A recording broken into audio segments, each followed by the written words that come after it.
Assalamualaikum warahmatullahi wabarakatuh. Saya Aneska Tania dengan NIM 23011113859 akan menjelaskan mengenai jawaban dari soal ujian tengah semester saya di mata kuliah Tata Kelola Kehutanan. Untuk soal yang pertama yaitu adalah jelaskan konsep tata kelola kehutanan atau forest governance dan kaitannya dengan prinsip pembangunan berkelanjutan serta berikan contoh implementasinya di Indonesia.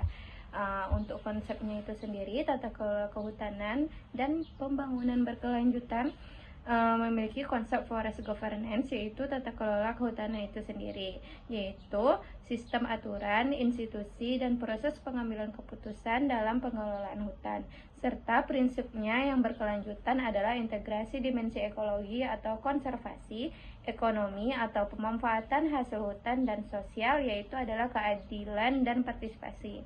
Selanjutnya mengenai implementasi yang ada di Indonesia adalah SVLK, yaitu Sistem Sertifikasi Legalitas Kayu yang memastikan kayu tersebut diperdagangkan berasal dari sumber yang legal.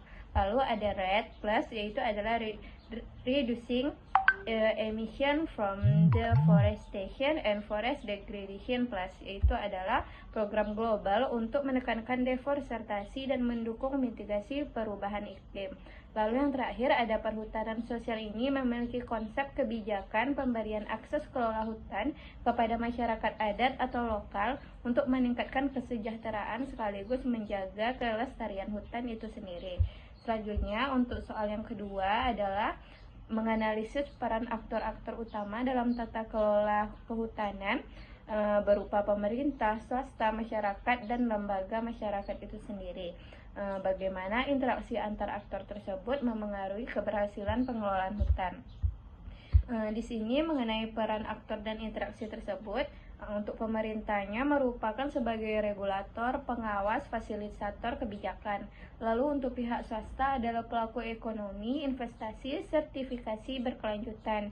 Lalu masyarakat lokal atau adat adalah pemanfaatan tradisional, penjaga ekosistem, penerima manfaat langsung.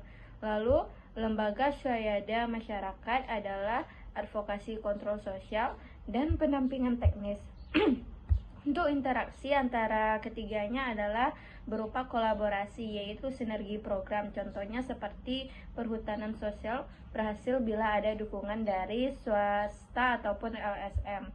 Lalu untuk konflik kepentingan itu sendiri yaitu berupa ekspansi perkebunan sawit dengan hak adat yang akan menurunkan efektivitas tata kelola.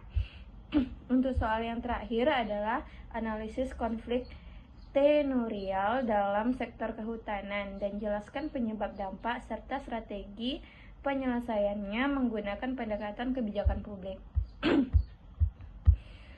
Untuk konflik tenurial kehutanan itu sendiri penyebabnya diantaranya adalah tumpang tindih izin atau HTI, hutan, tanaman industri, perkebunan sawit, dan tambang, yang mana lemahnya pengakuan adat serta administrasi lahan tidak sinkron antar lembaga, yang akan berdampak dengan kerusakan hutan akibat eksploitasi berlebihan dan ketidakadilan sosial berupa marginalisasi masyarakat adat dan penurunan legitimasi pemerintah.